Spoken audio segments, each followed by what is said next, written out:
Welcome back to the videos, everybody. Thank you very much for all the support recently. The channel has grown quite a bit in the past 2 weeks. I think we are at like 585 right now, which is absolutely incredible. We actually, hold up. Just for real though, thank you guys. I appreciate it more than you know. It's been cool watching it grow. Also, if you haven't already, same topic, scroll down, subscribe. Helps me out. Makes me feel good inside. And makes me want to keep making videos for you guys. So, without further ado, today we are talking about the S2K. How bad is it really? Well, I'll show you. Today, on the way to work, the diffuser decided it wanted to unbolt itself. So, I gotta get creative on how I'm gonna put that back up. The interior, as I showed in the last video, needs a lot of love. Same with the trunk. It's missing like every single piece you could possibly want in here. So that's all fine and dandy. The suspension is garbage. The suspension's totally shot. I'll have to get it up on the lift and we can actually go through it, which I will do later on in this video if you guys are interested. Also, ABS light and EPS light are on, as I mentioned in the last video as well. Electronic power steering doesn't work. So we are going to try and diagnose that today. There's a trick that I found on the forums that I'm hoping will help me. It requires jumping a couple pins on the OBD2 tool itself and then reading how many times the EPS light flashes and how fast it flashes. So we'll give that a shot. Hopefully that works and gives us some more information on it. Without further ado, let's get started. Well, after closer inspection, this thing is going in the trash. I don't know how well you can see it, but yeah, that's not gonna work. So this diffuser will be canned and we will get another one. I already have one picked out, so it's not a huge deal. Just kind of sucks because we could have sold that one, helped fund the car.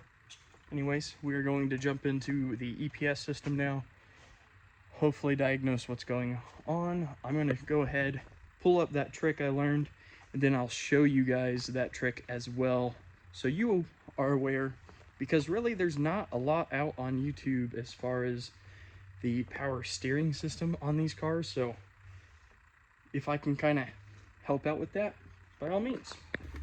So if we come down here on the passenger side, this is going to be your OBD connector.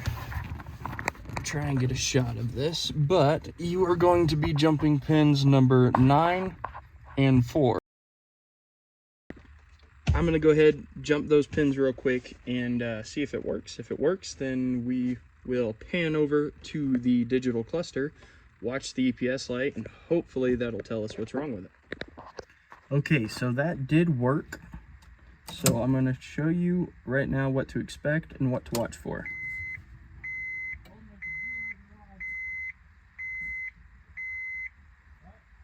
It seems like it is also working for the ABS as well. Well, that is certainly a start, but I don't feel any closer to knowing what is going on. I need to find a list that actually has everything broken down so that I can understand what each blinking light means. If you guys know of one or know of a website that's got one, please leave it in the comments down below and I will take a look at that and I'll give you a shout out in the video if we find it helpful. Next, what we are going to do, there it goes, the camera picks it up, is read faults and go through all these, see if we can't find anything worth our time. Starting out strong with a cylinder 1 misfire. Sweet. This is still part of the same code. All right, I'm gonna figure out how to use the scanner real quick and then we'll come back. Looks like it's detecting a misfire in all the cylinders, so that could be a couple of things. What I'm going to start out with though is probably spark plugs. At least what I'm going to do is I'm going to pull those out first. I'm going to take a look at them. Like I said, I'm going to pull those spark plugs out. I'm going to take a look at them. You can read a lot from a spark plug. You can tell if it's running rich, if it's running lean, just general health of the motor. So pull those out. We'll go through them, take a look at them. The misfires are the ones I'm concerned about. We had one for evap. I'm not too worried about that, and then our air pump as well, but I've already got a delete kit for that, so that's not a problem either. I went ahead, took the coil pack cover off. What we're going to do now is remove these 10 millimeters all throughout the top of those. There's one on each coil pack. Then we'll unplug them and hopefully not break any of those clips. And then like any other spark plug job, we're just going to pull them out, take a look. I will be replacing these. I'm not putting them back in. I don't know how old they are.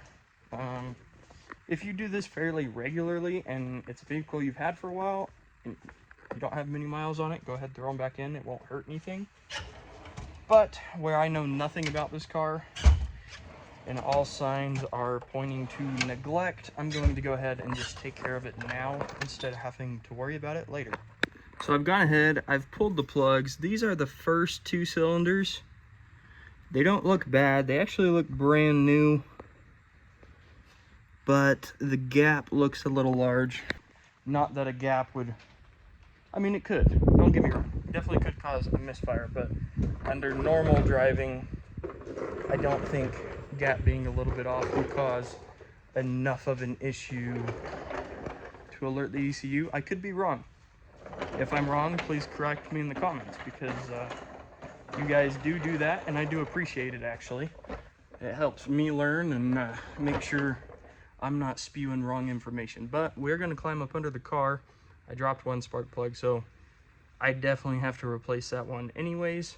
You don't want to reuse a drop spark plug because it can crack and fracture on the inside, and then it doesn't fire how it should. But we actually got a little bit of a leak. I'm going to turn you around and show you here. So there's a itty bitty leak right there. I'm gonna get under, see what the hell it is, and see if we can't fix it real quick. So I do believe I have identified the problem with the S2000.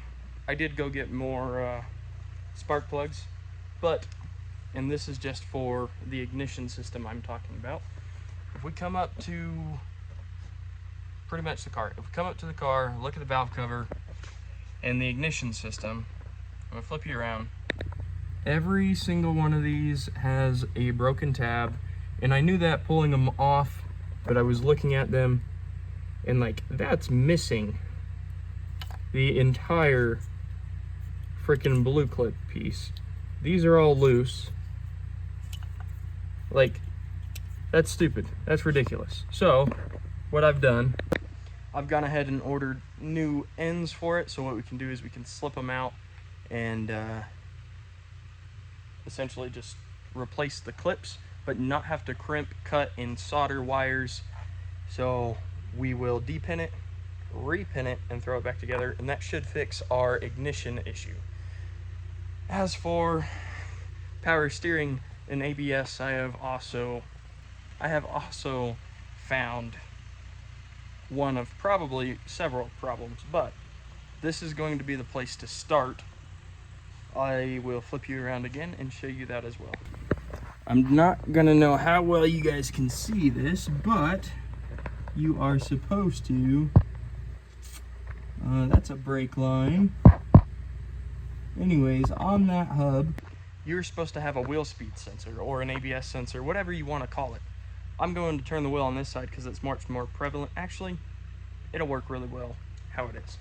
But we're supposed to have wheel speed sensors on all four wheels for our ABS, and it also connects to our power steering system. We have 3 of the 4 missing, so I'm going to have to try and source some of those. They're actually pretty spendy. Did not anticipate them being almost $200 a piece. So you can actually see the wheel speed sensor right there. It's got the yellow dot on it. It's supposed to come up and connect into this guy. And it's just, the wire from this one is broken off, so that one doesn't clip in. So if you or anyone you know, or you know of somebody selling the ABS sensors, I need both fronts and then the driver's rear. So there's a couple problems to start. I'm gonna go ahead and throw new spark plugs in. I'm not gonna show you that because, well, it's spark plugs. But I'm also gonna drop the car on the ground and we will go over a couple other things I found. Now completed spark plugs and putting the coil packs back in. Now, as for what all's wrong with the car. Don't mind me, I'm just scraping up baby food off of the garage floor. Yeah. So the suspension shot, we'll need new struts. We'll get coilovers. We were going to do that anyways. Ball joints probably need to be replaced, as that's a pretty common failure on these cars. The ABS sensors, and then repinning the ignition clips themselves. Damn flies. Throw it all away. Throw it all away. Throw it all. I'm just kidding. It's not that bad. I am mad that he didn't tell me that he was trading the Datsun. Come home to green machine over here. Monkey was mad about it too. What are you doing? Come here. Hi. You saying hi?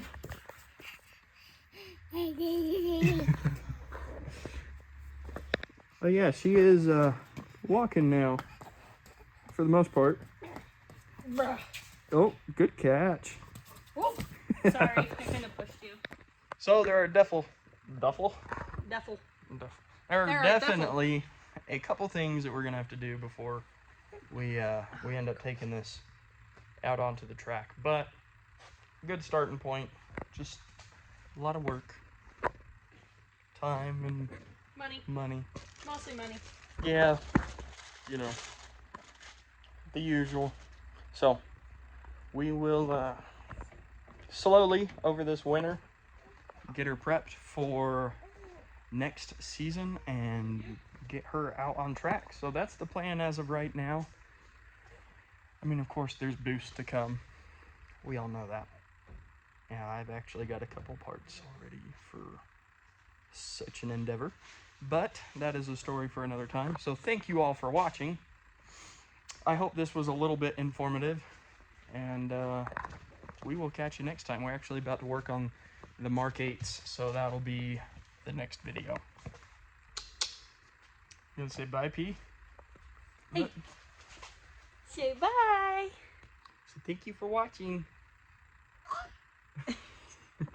We will catch you next time. Peace.